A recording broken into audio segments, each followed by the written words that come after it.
What is up, and welcome back to 24 minutes of Not A24. I haven't done the Borat impression in a long time, Ben, and I felt like it needed to come back. So, Yeah. Not A24, the podcast that takes a look at the movies outside of the A24 library, literally 24 minutes at a time. I am Ethan Simi. And I'm Ben Lawhorn. This week on the pod, we are hunting down replicants as we talk about the famous AI wonderful movie from Ridley Scott, Blade Runner. Blade Runner, the genre-defining AI movie, if you Yeah. will. I mean, it is 1982 is when this movie came out, and that's like 41 years ago, which is crazy, and we're still making a podcast about it. Yeah. Not to say that old movies don't deserve podcasts, but it's still as prevalent in the culture now as it was. So we are now on week 4 of AI movies. I think we have 2 more episodes after this, and then we're at the creator, which is like what we've kind of been building to, Yeah. kind of made this schedule around this. I think Blade Runner is probably the most famous, the most well-known AI movie like in our slate that we're tackling right now. So we have 24 minutes to talk about it. And that's the benefit of the Patreon is things get a little unhinged, things get a little weird, and you get to hear our thoughts on Blade Runner. So, like I said, 1982, a genre-defining sci-fi film directed by Ridley Scott, the one and only, who has a movie coming out this year in Napoleon. Are you excited for Napoleon, or do you think Ridley Scott's, on the outs? No, I mean, I'm all here for Napoleon. I think it's going to be great. Joaquin always gives a good performance, and Ridley still got it. You know what I mean? Like, Yeah. he's what do we get? We got Last Duel and House of Gucci in 2021, like Woo! 2 movies the same year. So he hasn't taken his foot off the gas at all. I'm excited for Napoleon.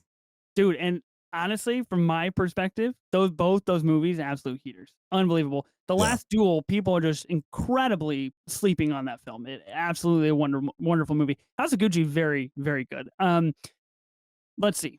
Blade Runner stars Harrison Ford, Rutger Hauer, and Sean Young. This movie was nominated for 2 Oscars, Best Art Direction and Set Direction, which I believe is just Best Production Design now, Mhm. and then Best Visual Effects, of course. I mean, it changed what people could do and saw and all of those things. Now, we did watch Blade Runner: The Final Cut. I don't know a lot about this controversy. Ben, I don't know if you know any more than I do. I know this is like kind of like an Apocalypse Now situation where there's been like 16,000 versions that have been pushed out, and there's like not really an official version. Is that kind of right?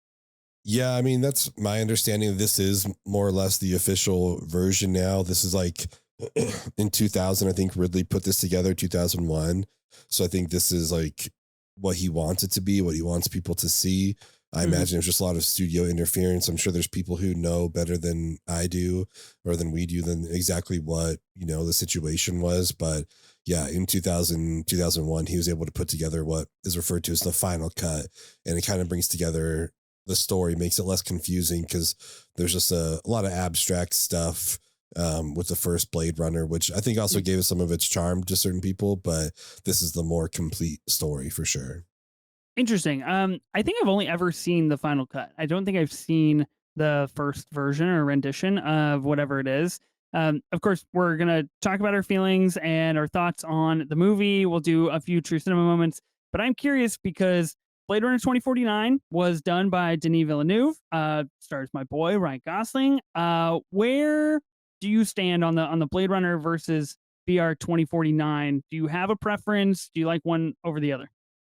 I prefer Blade Runner only because I haven't seen the second one. So You haven't seen I have 2049? not seen 2049. Oh my god. Yeah, Wow, yeah. that's a shocker. I thought you totally saw that. No, I would. It's like I honestly think it's the one Villeneuve that I haven't seen now that I've seen Okay. Dune. So I need to see it. I'm very interested in seeing it.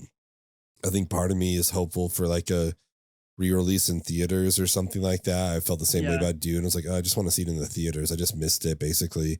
But it looks great. Like the set design on that one the production design looks awesome. This one, I looked it up because I was blown away that it didn't win. It lost to Gandhi for art direction and Oh set my direction. god. What the Um, fuck? which is like, I'm sure that was like a big undertaking, for what that story is. But Yeah. man, Blade Runner really kind of set the tone on dystopian sci-fi stuff. Crazy that it lost. It is riveting to go back and look at, like, Oscars and things that lost that are, inevitably ingrained in culture and the history books, and everybody thinks, that should have won or Yeah. things like that. I mean, of course, the most famed, Scorsese and Leo and these types of, De Niro, these types of things that, like, just don't get the recognition that you feel or think that they should get, which is really interesting. I really enjoy 2049. I think it is of course, a far more like, modern entry into like the world. It looks gorgeous. Like imagine Dune, right? But like set in the Blade Runner Yeah. world, which is just incredible. A wonderful dystopia. I think Ryan Gosling's very good. It is long. It is like I think it pushes or even just over 3 hours. Okay. So it's a long movie. And so I think the original Blade Runner definitely has the edge where it's like just under 2 hours, and it is, you get the OG like Tears and Rain speech, and you get Harrison Ford really in his prime. But I think personally, I enjoy 2049 just a little bit more. Nice. And that is a really unfortunate like film bro pick that I would choose the newer entry into an IP that probably didn't need another entry at all. Did you see 2049 before seeing Blade Runner? Yes, I did. You did? That's probably that maybe that's why. Maybe that like was my attachment to what Blade Runner was.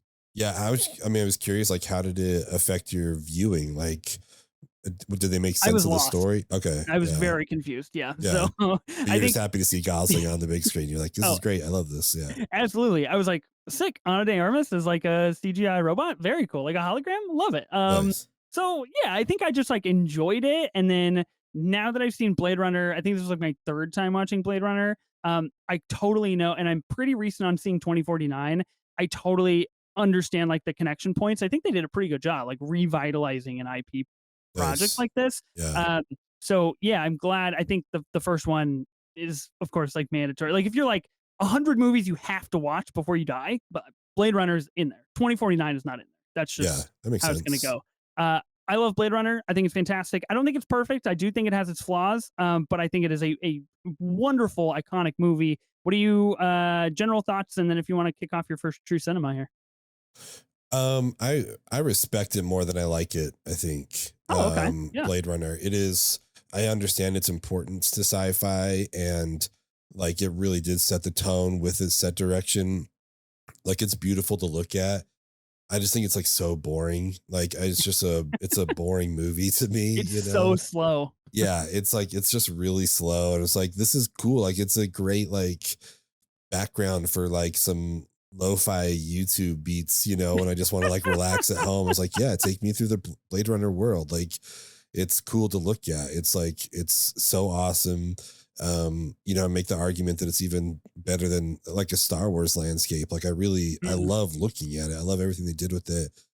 But the story itself, I'm just like, oh man, this is just like so boring. Like yeah. when I was watching it again, I mean, I don't know, this is probably like maybe the same like third or fourth time I've seen it. I just kept thinking like there's got to be more to it. Like there's something else that I'm missing that I'm forgetting about. Right. It's like, no, that's it. That was the story. Like that we're done. It's like, okay, yeah, I guess this is it. So Yeah. I don't know. I feel like my true cinema moments are probably going to be kind of sad just because it's like nothing really stuck out. It's like, oh wow, fuck yeah, this is awesome. But it's just like Yeah. obviously it's super generic, it's super basic, but the first thing just is the set direction, specifically like the first time we see him eating like, in that little kind of street alleyway thing, like having been lucky enough to be able to go visit, Tokyo and some of these like cool cities where some of this draws inspiration from, you Right. can kind of see where they got that idea or where they kind of got what the scenery would be like in a more dystopian version of this world. And it's just so cool to see with all the neon and the rain. Like that's one thing that cannot be like refuted about this movie. It's just like it's great to look at. It set the tone for basically every sci-fi movie after this. Like it feels like something has been taken from Blade Runner, which is like also kind of crazy now that Harrison Ford's been in like two of the biggest sci-fi, franchises. Also, Yeah. Sean Ever Young, made. though, who plays Rachel, like she was in the original Dune. She was in David Lynch's Dune. Oh wow. Okay. I So didn't. kind of I guess I crazy knew that that. she was Yeah. in like the best and arguably the worst sci-fi movie of the 80s, But yeah, I would just go with that, like the set direction, just like the miniatures of like the Tyrell Corporation building, all that Yeah. kind of shit is like so impressive and so well done. And that's why, like, even as bored as I was watching this, I was still like kind of entranced, if that makes sense. Or it's like I was Yeah. still into it, but I was just like, this is boring, but it's super cool to look at. So I'm gonna a set design is it's very generic, it's very basic, but that's my first true cinema.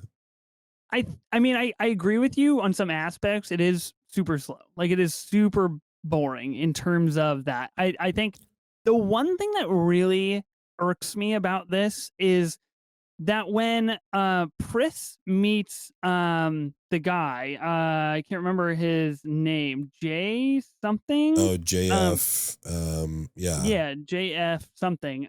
Sebastian, JF Yes, Sebastian. yes, Sebastian. So when Pris meets Sebastian, it feels incredibly out of place. It's really awkward and weird, and it's like a strangely drawn out situation. Yeah, And I know that's like the connective tissue to get to where we need to go with Roy and Pris at the very end and getting Deckard to that apartment. And like, that's how everything coincides. I just, every time I watch it, I'm just like, what are we doing again? Like, what is this? Like, this is so weird to me. And like, yeah, at first, Pris like tries to run away, and she like breaks the door of like the tram or whatever that he comes out of, and then she comes back, and then she's like, "I'm lost and I'm hungry," and it's just like, you were just gonna run away. Like, what were you? What was your goal here? What were you trying to which yeah, sorry, go do? ahead. No, I. What are you gonna say?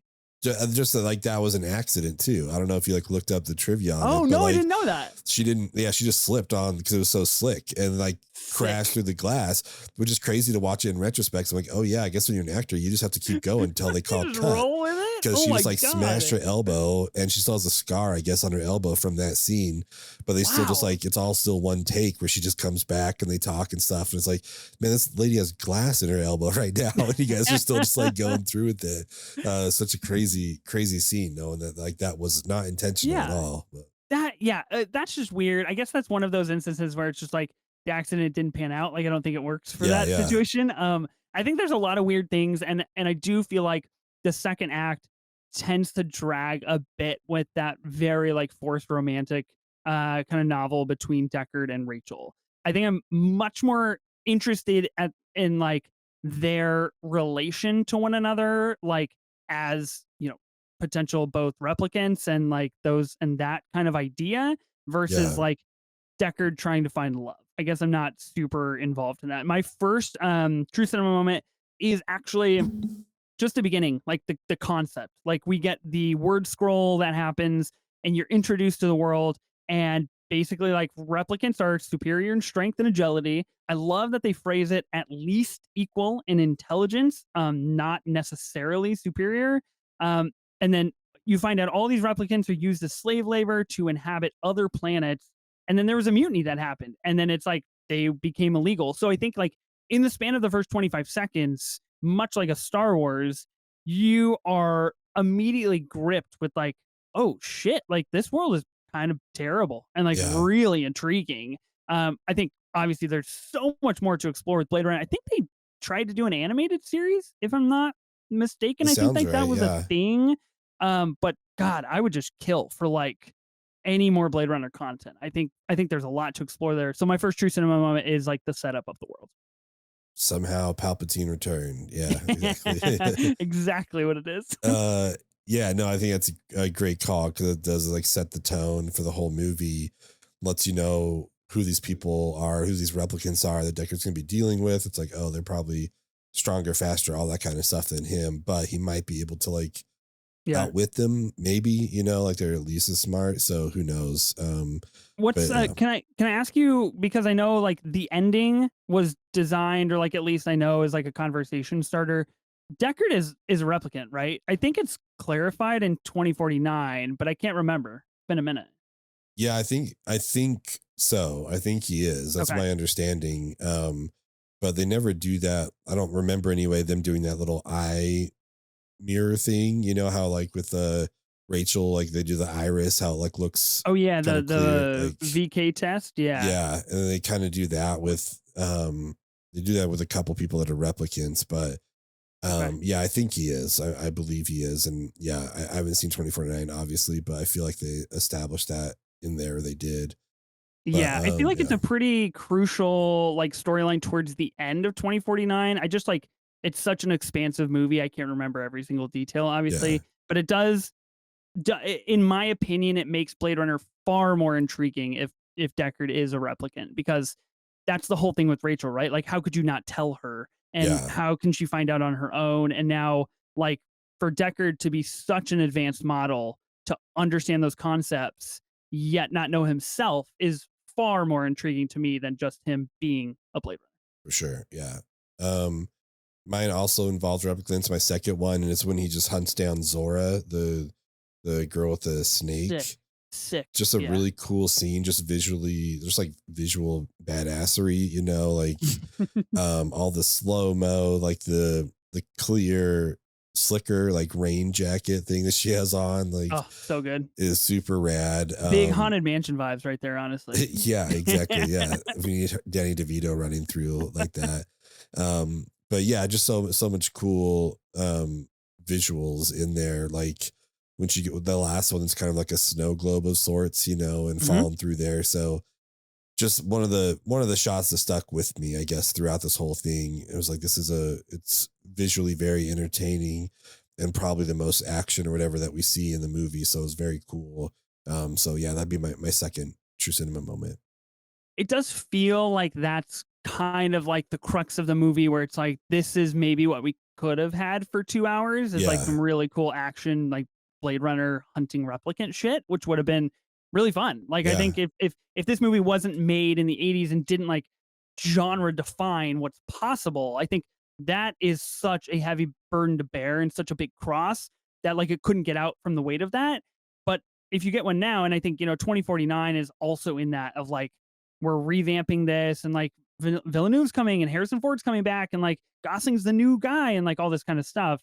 I think if you just, like, made something out from the weight of that, you could have something that's very action oriented. Like, let's just go hunt some replicants, which, like, I don't know if there's a Blade Runner video game out there, but that sounds fucking sick. It'd be rad. Yeah. Second one for me is the fight with Lloyd. In the rain, Lloyd, and this happens right after pretty much your scene happens.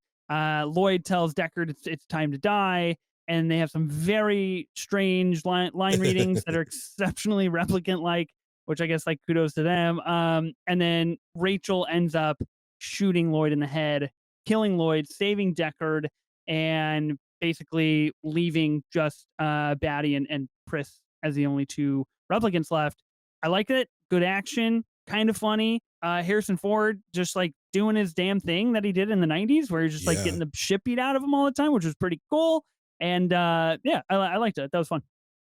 Yeah, he's a good, like, not every man like Tom Hanks necessarily, but Right. you understand when he's losing fights. He's like, yeah, I mean, he's tough, but he could get beat up for sure. Oh But at yeah, the for same sure. time, like when he's winning fights, like, yeah, it's Harrison Ford, of course. Yeah, Like exactly. It it goes plays a both good ways. line. It's like when we see, into the fast movies and like The Rock is losing a fight. It's like Vin Diesel's not beating up The Rock. Like you guys can't do this.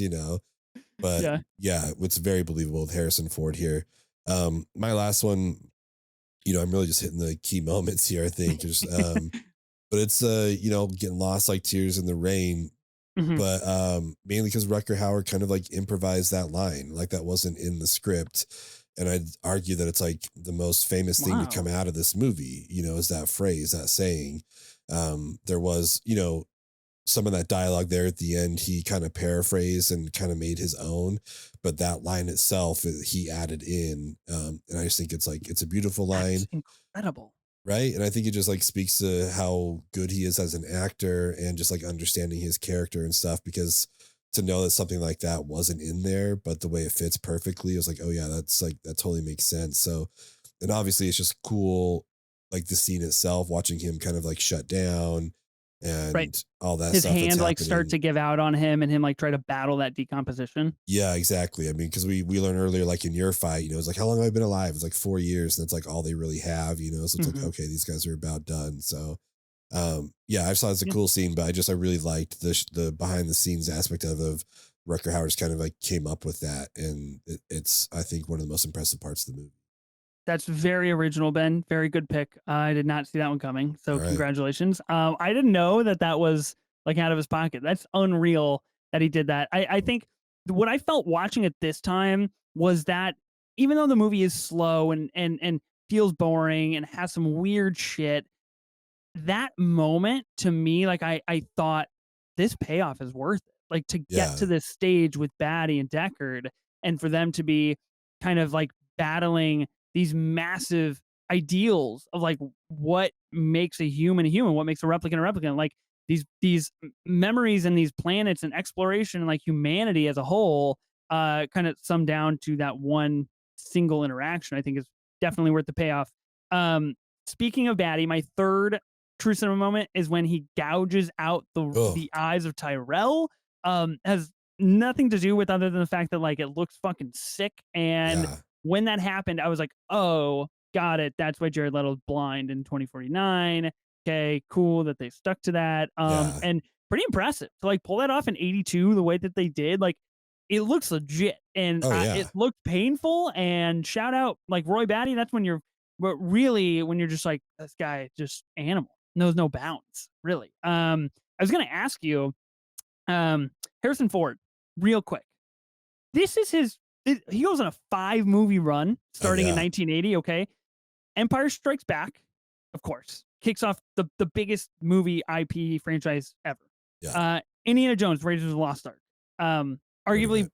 one of the best adventure movies of all time, kicks off Indiana Jones. Blade Runner, or that was in 81. Blade Runner's in 82. So, like, just that 3 movie run alone is fucking insane. Yeah. Then he goes Return of the Jedi in 83, Temple of Dune in 84. He then goes on to do things like Witness and Last Crusade a little bit later and Fugitive, after that.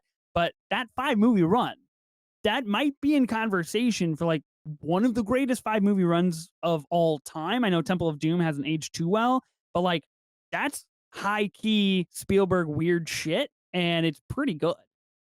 Yeah. I mean, that's a solid run for sure. Like, I would argue that Witness is like his best performance out of all of those movies. Oh, see, I haven't seen Witness yet. That's yeah, 1985.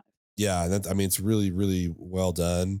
But yeah, I mean, we're talking like summer franchise IP shit, like two Star Wars, two Indiana Jones, and Blade Runner, which wasn't necessarily IP, but was definitely part of the whole sci-fi stuff. Like, Yeah. that's insane. I don't know. Yeah, I don't know.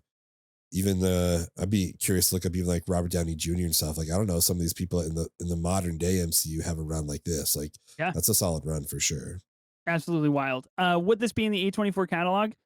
I feel like maybe. I feel like it's with the history that it has, it's far too revered to kind of like be what it was, but I don't know, maybe. It feels like cousins with Ex Machina. You know what I mean? Like, if Yeah, yeah, maybe we yeah. got to like a dystopian version of Ex Machina, something like that. But budget, as always, is kind of a concern. So Of course. And Harrison Ford. Like, I just don't see yeah, Harrison Ford being part of like the A24 catalog. I know that sounds crazy because there's so many people that you're just like, oh wow, they were in an A24 movie. I had no idea. But that's the feeling. Next week on the Patreon pod, we're talking about Akira. 2 more episodes till we get to the creator and end our AI run. We've got some really exciting stuff coming up in the future. But Blade Runner fucking rules, dude. I think it it's really great. does. And it is an incremental part of movie history. Indeed. Let us know what your thoughts are on Blade Runner. We're on Twitter and Instagram at 24 minutes of 824. Don't forget to subscribe to us on YouTube. You can watch us, subscribe, hit the bell, do all that kind of stuff. And thank you so much for supporting us on Patreon. These these episodes are super fun to do. It's fun to Yep. like take a break from A24 and watch some other stuff. So thanks for your support. I am Ben Lawhorn. And I am Ethan Simi. It is time to die. I try to do that in my most replicant voice possible. This is perfect. You did it. Wake up. Time to die.